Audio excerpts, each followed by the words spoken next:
Oke, Assalamualaikum warahmatullahi wabarakatuh. Selamat datang, selamat bertemu kembali dengan Pak Robin di pembelajaran PPKN kelas 9 pada pagi hari ini ya. Tadi kita udah belajar tentang kelas 7, kelas 8, sekarang kita belajar PPKN kelas 9. Materi kita pada pagi hari ini yaitu Pancasila sebagai ideologi terbuka. Artinya Pancasila ini adalah menjadikan simbol dari sebuah kegiatan ideologi. Ideologi itu adalah tentang paham sebuah negara. Ya, ideologi negara, tentang paham negara. Nah, anak-anakku semua, kita belajar pagi hari ini yaitu tentang ideologi Pancasila sebagai ideologi terbuka. A. Pengertian ideologi terbuka mengandung nilai-nilai dan gagasan dasar yang dapat dilihat dalam sikap, perilaku, dan kepribadian bangsa Indonesia. Pancasila sebagai ideologi bersifat khas sebagai refleksi perilaku bangsa Indonesia dan tercermin dalam setiap segi kehidupannya. Nilai-nilai dasar tersebut bersifat dinamis. Ada poin-poin dinamisnya, yaitu dinamis dalam hal apa saja, Pak? 1. Dimensinya adalah pertama, dimensi realitas. Dimensi realitas adalah ideologi merupakan hasil konsensus bersama dalam masyarakat. Ideologi merupakan nilai-nilai dasar yang bersumber pada nilai yang hidup di dalam masyarakatnya, terutama pada waktu ideologi itu lahir. Dengan demikian, masyarakat mendukung ideologi itu dapat merasakan dan menghayati bahwa nilai dasar itu adalah milik mereka bersama. Dengan kata lain, nilai dasar yang terkristalisasi sebagai ideologi benar-benar tertanam dan berakar dalam kehidupan masyarakat. Pancasila dan kelahirannya merupakan pandangan yang tumbuh berkembang dalam jiwa Indonesia. Perdebatan panjang BPUPKI dan tetapkan sebagai dasar negara. Nah, artinya Indonesia sebelum melaksanakan teks proklamasi itu memproklamirkan dengarkan Hafiz, memproklamirkan kemerdekaan ya, teks proklamasi itu dibacakan. Mereka ini kan merumuskan undang-undang, merumuskan Pancasila. Nah, kalau untuk undang-undang tadi adalah sebagai pengunci daripada kegiatan masyarakat, pola atau perilaku. Kalau yang selebihnya ada Pancasila. Pancasila itu apa, nak? Pancasila itu adalah sebagai ideologi yang melihat daripada pola kegiatan, tingkah dan perilaku masyarakat itu juga. Nah, itulah dasar bagaimana Indonesia itu nanti bisa dikembangkan, bisa dipertahankan lewat dua landasan tersebut, yaitu ada undang-undang, ada ideologi. Nah, yang kedua ada dimensi idealisme. Dimensi idealisme adalah hal ini harus memiliki kualitas yang mendorong masyarakat untuk mencapai apa yang dicita-citakan. Ideologi menjadi penggerak pembangunan bersama ke arah kesatuan yang didilkan.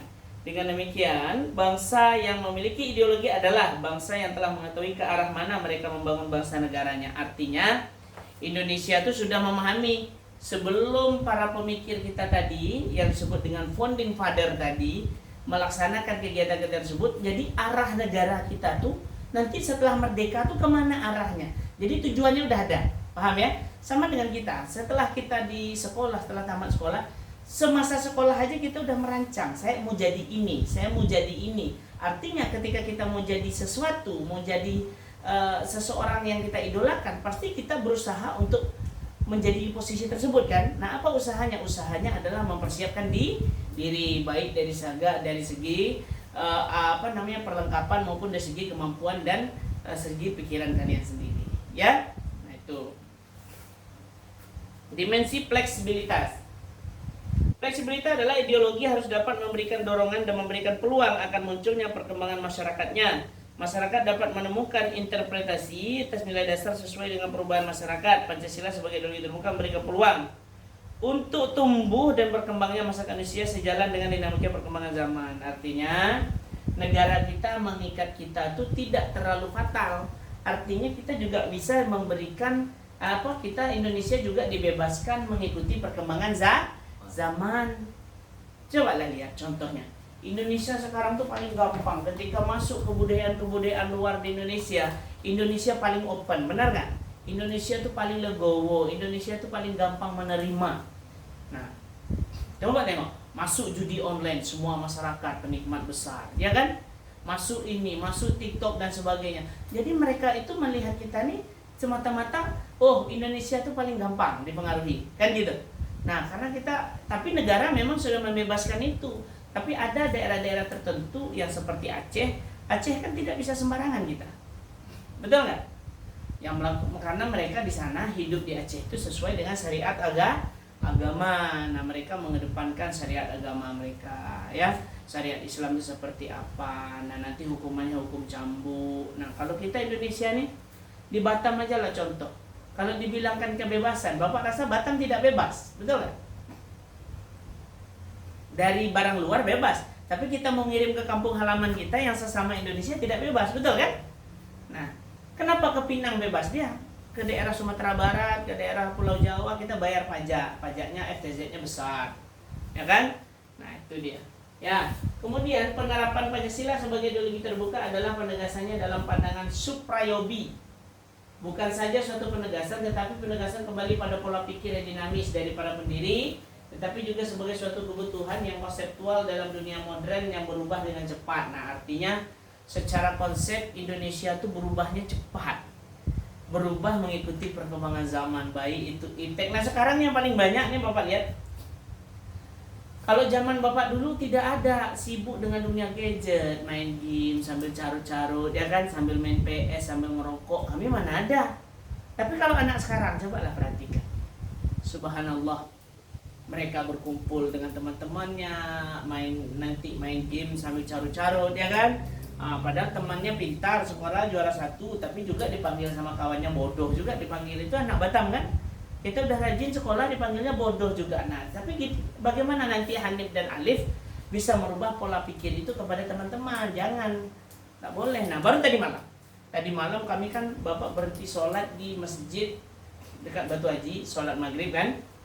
Jadi pas siap sholat, Bapak kan nunggu istri siap sholat sama nih. Ada anak-anak 3 orang anak SD, carut marut yang isi keluar mulutnya itu kebun binatang lah, carut marut lah semuanya. Bapak marahin. Kenapa? Karena Bapak merasa sebagai seorang pendidik dan mereka tuh sebagai pelajar. Rasanya walaupun itu bukan murid Bapak pribadi, murid Pak Robin sekolah, ya kan, tapi pada dasarnya Bapak kan guru, ya kan. Jadi menegurnya tidak hanya karena murid kita, tidak. Nah, orang tua di sekeliling kita wajib menegur. Kalau di Batam ini kan sekarang orang tua nggak mau negur kan, anak carut marut kayak itu biarin aja. Nah, itu yang berubah. Apa yang berubah di situ? Adanya rasa kepedulian, betul nggak? Coba kita tanamkan dalam diri kita tuh punya rasa peduli, kita punya rasa ingin tahu, kita punya rasa kasih sayang, kita punya rasa kepedulian itu kita pentingkan. Nah, itu, ya. Nah, coba dari penjelasan Bapak ini, coba kalian tuliskan di buku kalian masing-masing. Nanti anak-anak Bapak di rumah juga buatkan 2 contoh perubahan yang terjadi di tempat tinggalmu dari berteman aja, dari berteman. Dulu kamu berteman akrab, sekarang udah nggak akrab lagi misalnya kan. Kenapa? Apa penyebabnya? Buatkan. Paham nggak? Nah, berteman baik itu secara permainan tradisional sekarang udah mulai berkurang juga, ya kan? Nah, banyak yang berkurang, ya. Jadi anak-anak Bapak di rumah juga dibuatkan nanti tentang tempat tinggal kalian, perubahan-perubahan yang terjadi pada pola kehidupan masyarakatnya. Oke, Bapak tutup dengan pertemuan ini. Wabillahi taufiq. Assalamualaikum warahmatullahi wabarakatuh. Silakan dibuat nih.